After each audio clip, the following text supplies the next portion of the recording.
Welcome everybody to How Fast Will It Go, and today we're dealing with the 2011 HSV GTS. Now it has 1,356 horsepower, 1,021 pounds-feet of torque from a 7.5 litre twin turbocharged V8 engine. The car itself weighs 3,388 pounds, now has all-wheel drive, and it can now do 0 to 16 1.993 seconds and 0 to 103.854 seconds. So yeah, this has become recently available in the recent festival playlist season. Basically you just have to do 3 races to get it in a championship. Unfortunately it can't fully view it in Forza, which is why I'm doing it on this series, but it does have a hell of a lot of horsepower and torque from a rather large engine. It does have good acceleration, but it does still weigh a fair old bit, and it is still obviously a really rather large car, which might well impact it. We've not had many saloons on this series so far, so I have no idea what this is going to do really. But nonetheless, let's get out there and see what it can do. So this isn't the original engine. I did try out to upgrade the original engine. Did get a fair old amount of horsepower out of it. Actually, we've got just over 900, but obviously we need as much as possible on this series. And we're already up to 220. That's 230. Now, unlike the Mazda in the previous episode, we do have far more torque to play with, so even though we are a far heavier vehicle, we shouldn't be struggling with inclines. That's 245, 250, 260.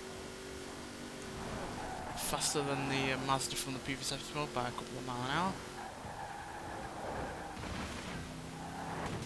They do have bags of understeer, which I was afraid of, because yeah, this wasn't made for all-wheel drive, obviously. It only had rear-wheel drive originally.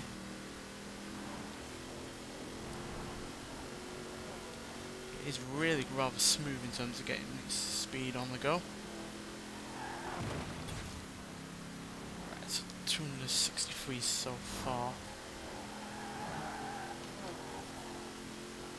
which is pretty good when you consider how much it still weighs.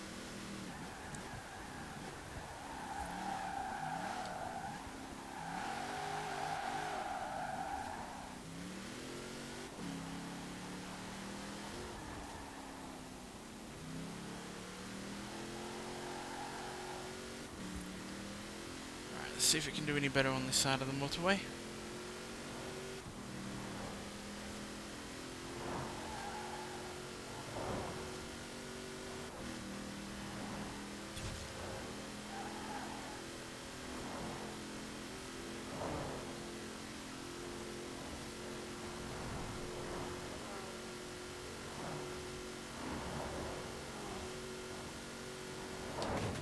Very nearly got up to the same rate of speed there, which is nice to see a bit of consistency. It's not all the time that we do nearly as well on this side as we do on the other side, and it's even rarer that we actually do better on this side than the other side. It's always worth a try. It's not struggling with the inclines whatsoever here because of all the torque that it has. It is struggling with understeer, and yeah, obviously the traffic is not being kind today, unfortunately, which is always a hindrance. But yeah, we're not going to have enough room either way to get anywhere near where we got on the other side of the motorway at the peak of this car's speed.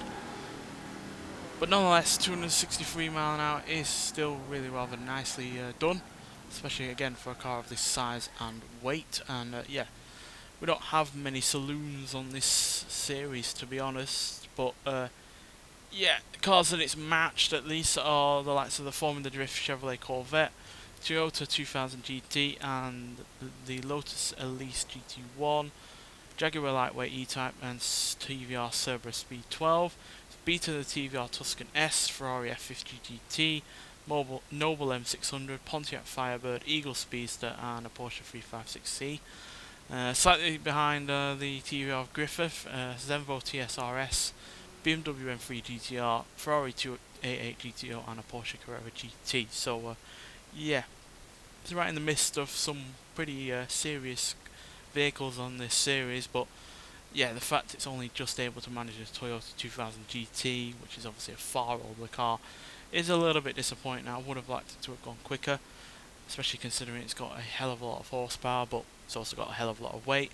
And yeah, it was suffering from catastrophic understeer at times because of the all-wheel drive system. But if we didn't have that all-wheel drive system, it would be a lot more oversteery in terms of dealing with all the extra power just going through those rear wheels. Because you have to remember, this didn't even have 450 horsepower originally, so yeah, to ask for it to deal with nearly 1400 horsepower just through the rear wheels would be, yeah, a recipe for disaster, quite frankly. But yeah, it's still a solid top speed there, and yeah, if you after a controllable but fast saloon car, then all you have to really do is knock the power down a little bit, and you'll still have a car that can do well over 200 mile an hour while also handling really rather nicely. Nonetheless, thanks for watching, and I'll see you in the next one. Bye.